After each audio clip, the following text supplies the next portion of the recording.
नमस्कार। हमारी आज की क्लास में हम सीखेंगे ईमेल राइटिंग का क्या फॉर्मेट होता है, ईमेल राइटिंग कैसे लिखी जाती है। इन शॉर्ट बच्चों, ईमेल का फुल फॉर्म होता है इलेक्ट्रॉनिक मेल। अब इलेक्ट्रॉनिक मेल क्या होता है?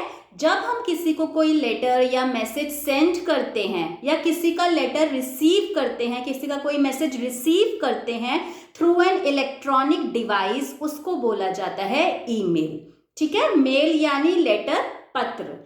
ठीक है, और आजकल के टाइम में सबसे fastest way to receive any message और लेटर और टू सेंड एनी मैसेज और लेटर इज ईमेल राइटिंग और व्हाट्सएप। यह तो आपको भी पता है ना। तो अब हम सीखेंगे, अगर आपके एग्जाम में ईमेल राइटिंग आए तो उसका क्या फॉर्मेट होगा, उसका हर फॉर्मेट में ईच स्टेप कैसे हम लिखेंगे, किस तरीके से लिखेंगे, आज की क्लास में हम यही सीखेंगे। बहुत ध्यान से हर स्टेप सीखिएगा, इसके बाद आपको ईमेल राइटिंग बहुत इजी लगेगा। और अगर आप एग्जामिनेशन पॉइंट ऑफ व्यू से नहीं सीख रहे, आप सिर्फ यह समझना चाहते हैं कि इन पॉइंट्स का क्या मतलब होता है, तो भी यह वीडियो आपके लिए बहुत यूजफुल है।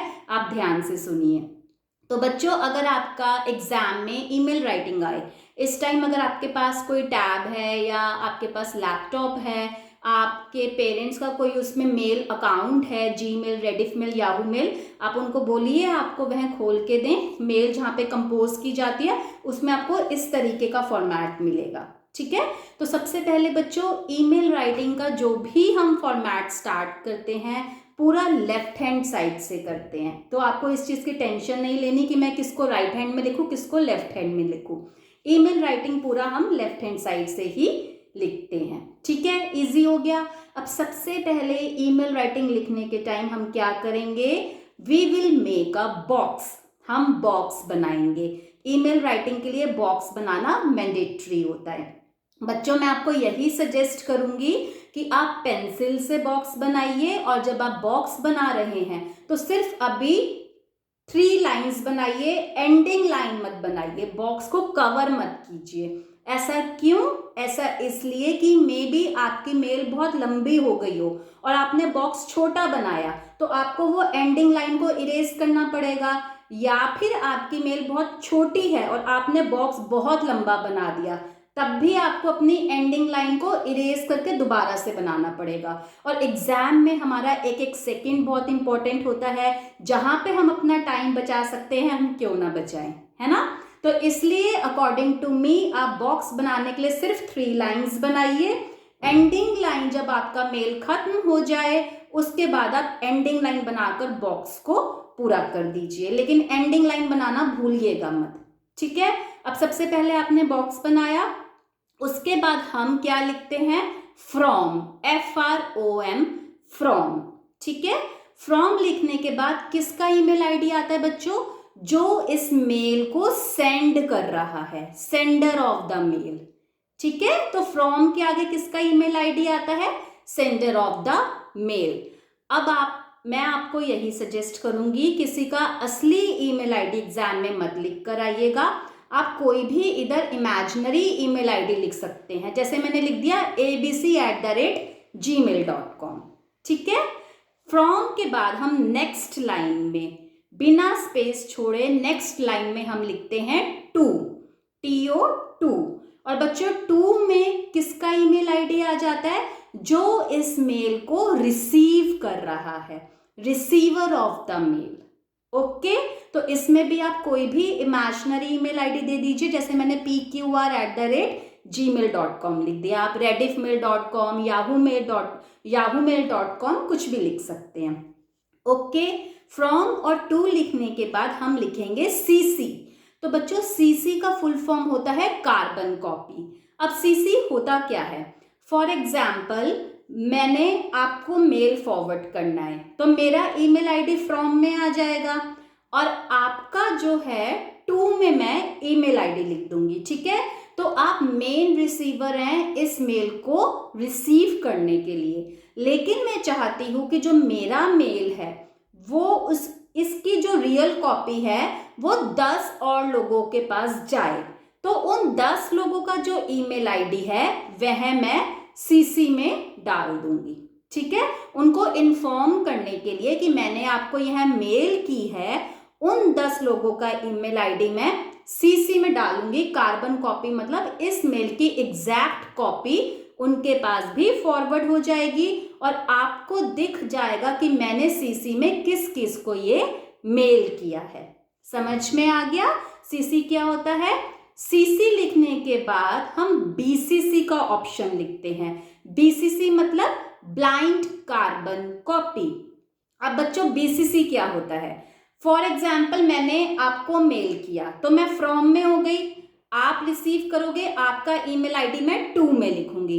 अब मैं यह चाहती हूं कि जो मेल मैंने आपको करी है वह मैं 2 और बच्चों को करूं, लेकिन आपको ना पता चले कि मैंने उन 2 बच्चों को भी यह मेल की है, आपको इस बारे में पता ना चले।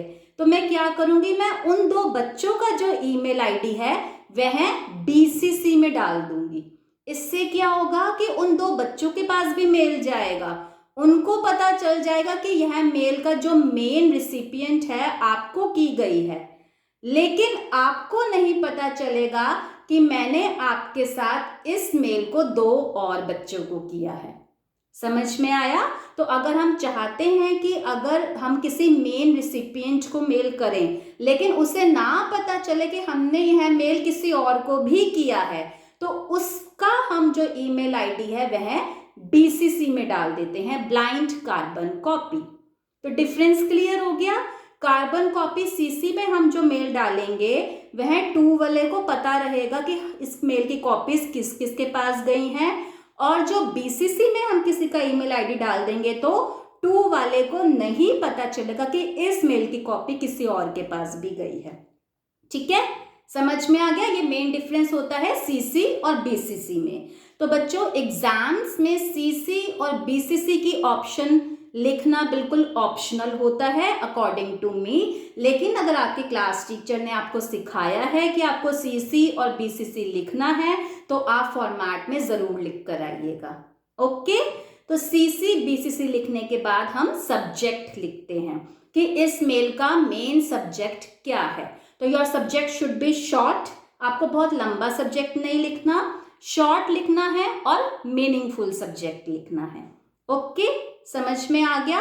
तो फॉर्मेट के लिए आप ऐसे कॉलम बना के अंडरलाइन कर दीजिए। अब सब्जेक्ट लिखने के बाद इसमें आपने किसी भी लाइन का स्पेस नहीं दिया। सब्जेक्ट लिखने के बाद आप एक लाइन का स्पेस देंगे और ग्रीटिंग्स करेंगे यानी सैल्यूटेशन करेंगे। अगर आप अपने से छोटों को या अपने बराबर वालों को मेल कर रहे हैं तो आप डियर लिख सकते हैं। अगर आप अपने से बड़ों को मेल कर रहे हैं तो आप रिस्पेक्टेड लिख सकते हैं। फॉर एग्जाम्पल आप अपने स्कूल के प्रिंसिपल को मेल कर रहे हैं तो आप लिख सकते हैं रिस्पेक्टेड मैडम या रिस्पेक्टेड सर। ठीक है, और अगर आप अपने किसी छोटी बहन को या छोटे भाई को मेल कर रहे हैं तो आप लिख सकते हैं डियर सिस्टर और डियर ब्रदर। ठीक है बच्चों, समझ में आ गया? अब इसके बाद जब हम सैल्यूटेशन कर देते हैं तो एक लाइन छोड़ के, एक लाइन का स्पेस देने के बाद हम अपनी मेल को कंपोज करना स्टार्ट करते हैं, यानी मेल को लिखना स्टार्ट करते हैं। तो बच्चों मेल हम मेनली वैसे ही लिखते हैं जैसे हम फॉर्मल लेटर्स लिखते हैं और इनफॉर्मल लेटर्स की बॉडी लिखते हैं, तो मेल की बॉडी हम वैसे ही लिखते हैं। फॉर एग्जाम्पल आपके एग्जाम में आ जाए फॉर्मल मेल लिखने के लिए कि आपको किसी स्कूल में टीचिंग जॉब के लिए अप्लाई करना है, तो उसके लिए आपको मेल करनी है, तो आप बॉडी में क्या लिख सकते हैं कि with reference to your advertisement dated on so and so, आप डेट डाल देंगे, published on so and so newspaper, I would like to apply for the post of teacher in your reputed school.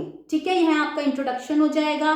फिर आप second paragraph बनाइए कि आपकी क्या क्या क्वालिफिकेशंस हैं, और लास्ट में आप लिख सकते हैं कि I am attaching my resume for your kind perusal, hope to get a positive response from your side.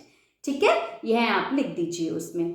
और अगर आप इनफॉर्मल मेल कर रहे हैं, फॉर एग्जाम्पल इनफॉर्मल मतलब आप अपने किसी रिलेटिव को या फ्रेंड्स को मेल कर रहे हैं, तो जैसे आप इनफॉर्मल लेटर लिखते हैं वैसे आप इनफॉर्मल मेल की बॉडी लिखिए। जैसे अगर आपको अपने किसी अंकल को मेल करना है अपने किसी ट्रिप के बारे में बताने के लिए, फॉर एग्जाम्पल आप गए चंडीगढ़ घूमने के लिए और आपको उनको बताना है कि आपका चंडीगढ़ का ट्रिप कैसा रहा, तो आप इंट्रोडक्शन में लिख सकते हैं respected uncle, hope you are doing good, I am also fine here, I would like to share my experience about my Chandigarh trip. तो यह आपकी फर्स्ट पैराग्राफ हो जाएगा।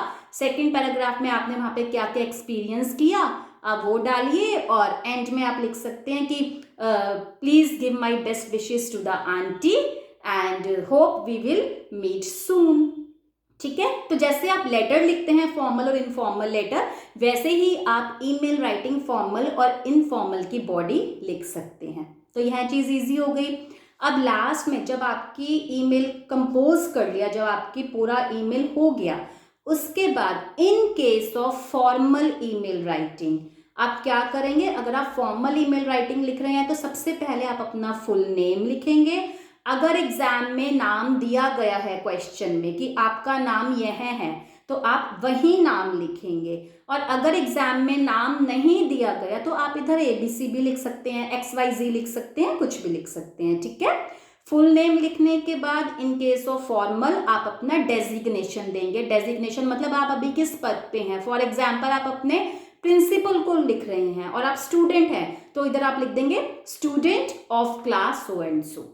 ठीक है, अगर आप किसी ऑफिस में काम करते हैं, आप अपने किसी बॉस को मेल कर रहे हैं, तो इधर आप लिख सकते हैं अकाउंटेंट या HR ऑफिसर, HR एग्जीक्यूटिव। तो बच्चों एक बार क्वेश्चन को बहुत ध्यान से देखिएगा। क्वेश्चन में कभी कभी लिख सकते हैं कि आप इस पोस्ट में काम, you are working as an assistant in your organisation, write a mail to your boss. तो आप इधर क्या लिख देंगे डेजिग्नेशन में असिस्टेंट।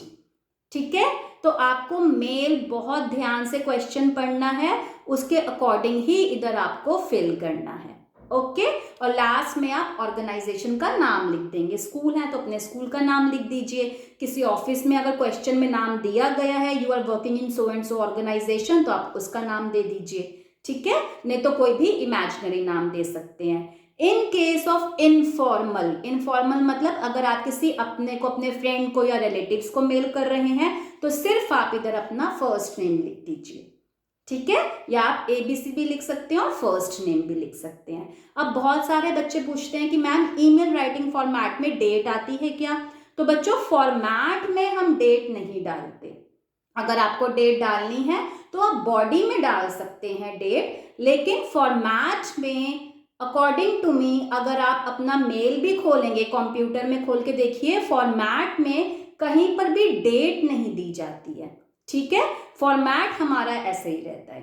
तो जब आपका ईमेल राइटिंग हो जाए तो लास्ट में आप अपना एंडिंग लाइन डालकर अपना मेल फिनिश कीजिए, और इसके बाद इसको एक बार रीचेक जरूर कीजिए। ठीक है, समझ में आ गया? तो बहुत इजी है बच्चों, एक दो बार इसको देखकर अपने घर पे प्रैक्टिस कीजिए।